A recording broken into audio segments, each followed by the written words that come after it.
فرمایا یہ اللہ تعالیٰ کی قدرت ہے اور اس کی شان ہے کہ وہ گٹھلی کو پھاڑ کے اس میں سے کونپل نکالتا ہے۔ سورہ واقعہ میں کہتے ہیں کہ افرأیتم ما تحرثون، تم نے کبھی دیکھا جو تم کاشت کرتے ہو؟ اانتم تزرعونہ ام نحن الزارعون، اس کو اگانے والے تم ہو یا ہم؟ بھئی کاشت تو تم نے کر دیا، زمین پہ تم نے ہل چلا کے زمین کو نرم کر کے اس میں کھاد ڈال کے بیج ڈال دیا، پانی ڈال دیا، اب اس کے بعد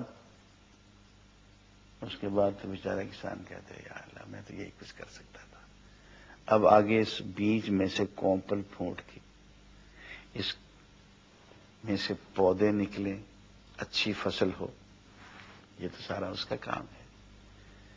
اس کا کام ہے کہ ایک بیج پہ وہ دیکھو کس کس کی محنت کرواتا ہے، اس ایک بیج پہ زمین کی قوت نمو کام کرتی ہے، گیسز، آکسیجن، نائٹروجن، پتہ نہیں کیا کیا گیسز، فضا، ہوا کام کرتی ہے، پانی آتا ہے وہ زمین کو نرم کرتا ہے، اس کو پھاڑتا ہے، دور سمندر سے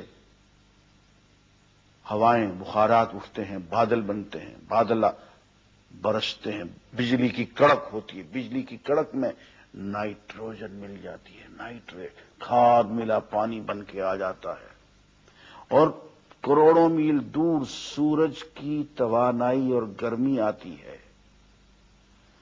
یہاں درجنوں اسباب اور عوامل اور درجنوں طاقتیں قریب سے دور سے ہزاروں میل لاکھوں میل دور سے آتی ہیں اور اس ایک بیج پہ کام کرتی ہیں، تو اس بیج میں سے کونپل پھوٹتی ہے۔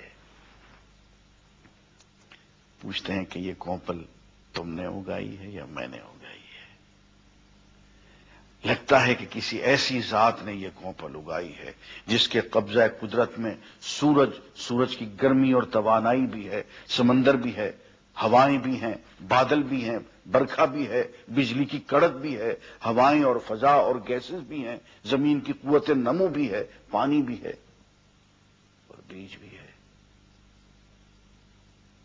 وہ ذات جس کے قبضہ قدرت میں، جس کے انتظام اور تدبیر میں یہ سب چیزیں ہیں، اس نے اس کونپل کو اگایا۔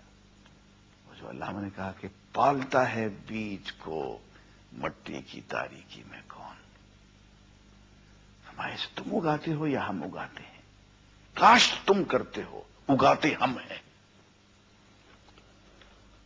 اور فرمایا کہ وہ تمہارے لیے طرح طرح کے رزق، سبزیاں، پھل اور اناج اگاتا ہے۔